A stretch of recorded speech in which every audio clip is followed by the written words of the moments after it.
Kena ingat, macam cikgu cakap tadi, kebangkitan dalaman ni bermula daripada ujian yang kuat. Ujian yang Allah hadirkan kepada setiap individu tu sendiri. Sebenarnya Allah tu telah persiapkan jiwa-jiwa dan hati-hati yang rapuh tu tadi untuk melalui setiap ujian mengikut kadar mampu dia. Sebab Allah dah kata Allah tak uji kalau orang tu tak mampu. So setiap apa yang Allah tentukan, Allah tahu dia berjaya untuk mengharunginya.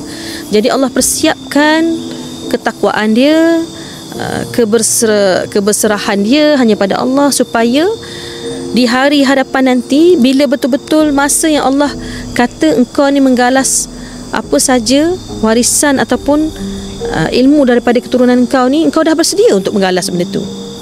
Sebab itu dia patahkan dengan pelbagai rasa. Dia patahkan dengan engkau diuji oleh Allah sihir, kau diuji oleh Allah perasaan yang memang fizikal dan mental tu tengah down. Teruk, depression, sampai orang kata kita gila, nampak benda bukan-bukan.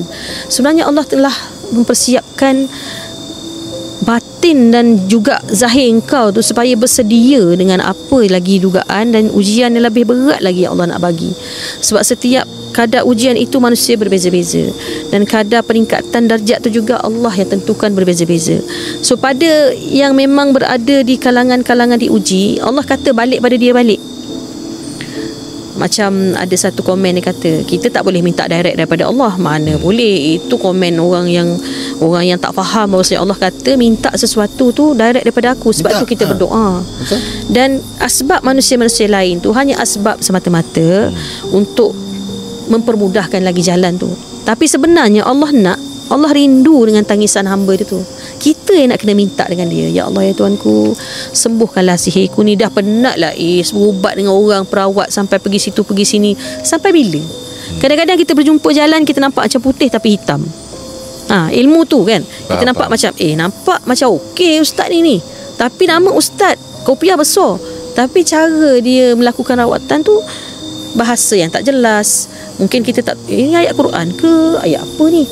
Kadang-kadang mantra yang telah dipuja diseru, tapi benda tu title ustaz dekat depan.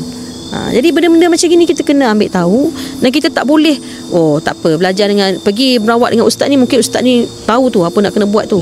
Bila dia kata kita nak kena mandi sekian-sekian, ataupun awak ni nak kena tabal ni, sebab keturunan awak ni, awak keturunan raja, jadi kena tabal, kena pakai kain kuning, kena beli bunga sekian-sekian. Sedangkan kita tahu kot mandi tabal tu hanya pada keturunan yang sah saja.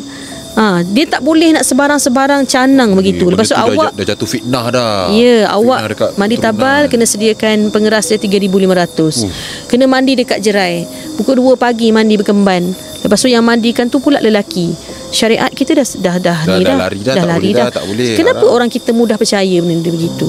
Sebab kita dimomokkan, sebenarnya kalau kau mimpi puteri tu, kau ni adalah keturunan raja sekian-sekian, keturunan daripada sekian-sekian. Sedangkan mimpi tu Allah kata nak cari mimpi yang benar tu pun susah. Betul. Ini pula tiba-tiba mimpi datang panglima lah, datang puteri lah sebagainya. So kita akan rasa macam beria-ria.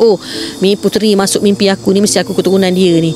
Ni panglima-panglima, raja-raja yang datang mengaku ni, mestilah aku keturunan dia ni.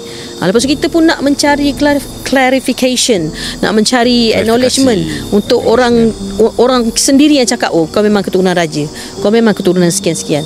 Tapi untuk apa sebenarnya bila kita dah tahu benda tu? Mampu tak kita berjuang sama macam leluhur kita dahulu? Kau keturunan panglima, keturunan panglima hitam yang berjuang. Panglima hitam celah mana kita pun tak boleh belajar silap, tak kerti. Orang berlawan pun kita takut, kita lari. Lepas tu kita konon-konon nak cacah, nak galas keturunan punya warisan tu tadi. So itu cikgu cakap tadi. Jadi orang yang diuji ni jangan putus asa. Sebab Allah tu uji mengikut kadar mampu dia. Kalau Allah tak akan uji bila tak mampu. So bila kita ada rasa bersangka baik pada Allah, ya Allah, Tuanku, terima kasih bagi aku ujian. Selalu bersangka baik pada Allah. Sebab Allah nak uji tu sebab Allah sayang. Orang yang diuji ni semua orang yang disayang Allah. Orang yang pernah kena sihir je tahu sihir macam mana. Betul tak Is? Betul, sebab Is berada di circle yang memang faham sihir itu apa. Dan bila kita berserah, ibarat macam kita serah diri lah. Tapi bila kita betul-betul fight, kita dulu nak kena kuat.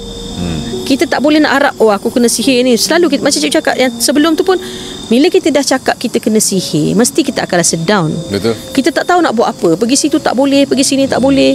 Kita akan rasa macam badan kita lemah, sedangkan benda tu suka bila kita fikir gitu. Bila kita cakap je aku kena sihir dan aku memikirkan yang aku ni kena sihir, kita akan terus dah tak ada dah jalan hidup aku ni. Asyik sakit sikit pun, padahal sakit kaki sebab kita jalan banyak pun kita kata sihir.